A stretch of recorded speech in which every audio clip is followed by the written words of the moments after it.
I've been training for a little over 2 years now, and I've made a lot of mistakes over the time frame. And in this video, I want to tell you a few things that if I knew 2 years earlier would have drastically helped me to build an even better physique now. First thing, bulking is overpowered. Eating in a caloric surplus is really overpowered. You can still build muscle without eating in a caloric surplus, but it definitely drastically helps to gain some weight. To gain even 0.5 or even 1 kilogram per month over like 6 to maybe 12 months, maybe even 16 months. It's going to help you a lot. As a beginner, I remember when I first started training, and for the first few months, first 2, 3 months, I didn't bulk. And the difference wasn't really that impressive. Like it looked a little bit better, but it wasn't super impressive after 3 months. But when I started eating in a caloric surplus, I remember it was 2 years ago, summer holidays 2022. And yeah, we had 6 weeks of summer holidays. I'm there. The summer holidays start. I'm happy because I have free time. I don't have to go to school for 6 weeks, and we even traveled to Spain. And I decided, okay, now that I have so much free time, I'm gonna eat a lot and gain some weight. I gain some weight. I keep training every day. Do push-ups at home, do some dips, do some shoulder press, do some squats, and all those things. And 6 weeks later, time to go back to school. Get on the scale. I'm 8 kilograms heavier in 6 weeks, and I look completely different. I'm filling up shirts that used to be kind of oversized. I'm filling up my sleeves and everything, and such a big change in my physique. And when I come back to school, everyone just notices. Everyone just tells me, "Bro, you look completely different." I keep hearing people complimenting me for because my muscles are bigger now, and I'll never forget that period of time because I completely transformed myself in just 6 weeks. And of course, that wasn't the smartest thing to do. Like gain 8 kilograms in 6 weeks. It isn't necessarily the way you should walk. I wouldn't recommend you go like that. But that's what I did, and it wasn't necessarily the best way to do it. But weirdly, I didn't gain that much fat. It's really weird. I'm sure not all of those 8 kilograms were muscle. That's for sure. But it's weirdly, I didn't look any fatter after getting those 8 kilograms. Probably some of it was probably a lot of it was probably water weight, I would assume. But yeah, I'm very skeptical, and I probably didn't gain 8 or even 6 kilograms of muscle in 8 weeks. That's pretty much impossible. So I'm realistic there, but really I didn't gain so much fat. That's probably because I was still like in newbie gains, and I could build muscle a lot faster than I can now. So I probably build more muscle than I probably can now. So eating in such a big calorie surplus is possible when you're a novice lifter, but afterwards, it isn't such a good idea to do it afterwards. Like go do some extreme surpluses. Gaining 1 kilogram per month is probably the best way to go as you become more advanced or more experienced when it comes to training. But when you first start off, gaining 2 kilograms per month isn't such a bad thing. 2 kilograms per month, every month for like 6 months or maybe 1 year, that can definitely help. But just start eating in a caloric surplus.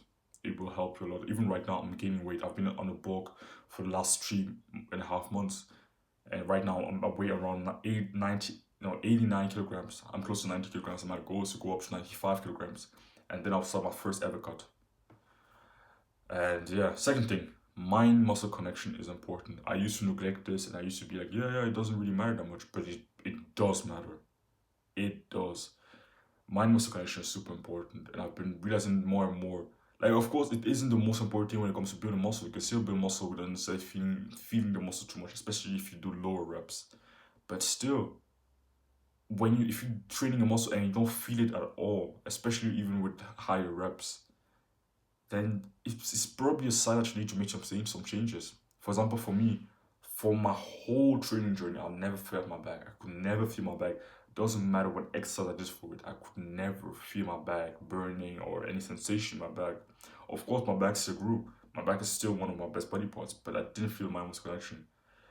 And but recently, I made some changes in my training, and like the third thing I'm going to talk about is one of those changes. But I started using straps, even on back exercises. So I got straps a few months ago, and I just used them for like shrugs and remaining deadlifts because that was for exercises where the weight was I could go really heavy with the weights. Like my hamstrings and my traps are a lot stronger than my forearms. But on exercises that were a little bit lighter and didn't necessarily feel as heavy on my forearms, I would be like, yeah, fuck it, I won't use straps. It looks more manly to just carry yourself around with your forearms. And I thought to myself, yeah, I'll look like a pussy if I use straps on pull-ups or rows and things like that. So I just said, fuck it, I won't use them. But recently I was so fed up because I could never feel my back, no matter what exercise I did for it. So I started using straps even for back exercises. And I stopped using straps for back exercises. I started using straps for back exercises, and I actually started training my forearms directly with some forearm exercises like wrist curls and all those things.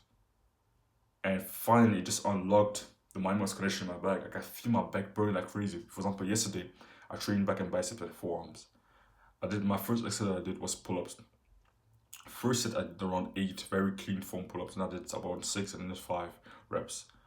My back was burning like crazy. My upper back, my middle back, it was burning like crazy on every single rep that I did for it. And a few days ago, like around 7 days ago, I had another back workout where I did like where I did T-bar rows, close grip T-bar rows without back assistance, like where you just hinge back and you just row. And I had at the end of the last set of rows that I did, of T-bar rows that I did, I had the best lat pump that I ever had, and my back was burning like crazy. Like it was even difficult to like walk around.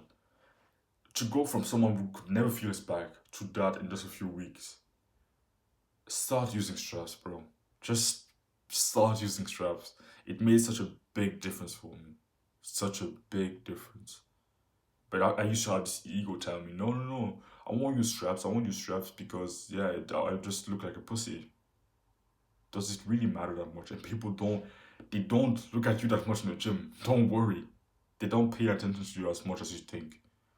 But I would recommend you, even on exercises where you don't really go that heavy. It's not like my forearms used to really be the limiting factor on pull-ups. But since I started using straps even on pull-ups, it totally takes my form out of the equation, so I can completely just focus on my back. Same thing on rows. So please try it out at least. If you have the same problem that I used to have, at least try this out. Even an exercise where you feel like I don't really need straps here.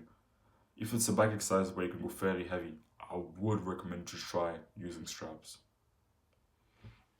The last thing is, the more advanced you become, the more experienced you become, the longer you've been training, the more recovery becomes important, becomes an important factor.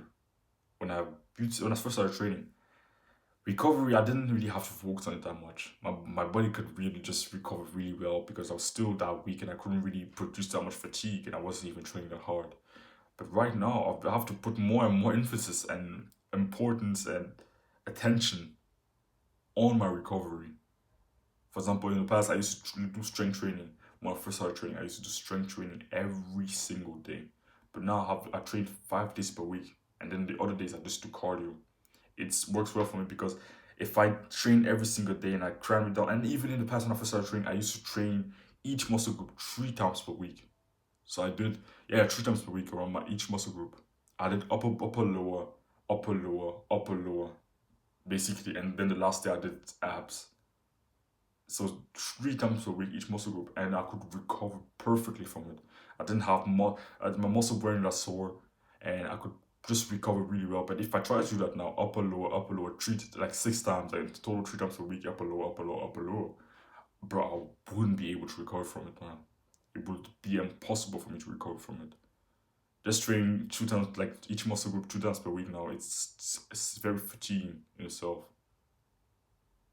So I basically do, my training split is over an 8-day period. So I do push, pull, legs, rest, push, pull, legs, rest. That's basically how I do it. And it works well for me. So yeah, that's pretty much it for the video. Hope you found this valuable.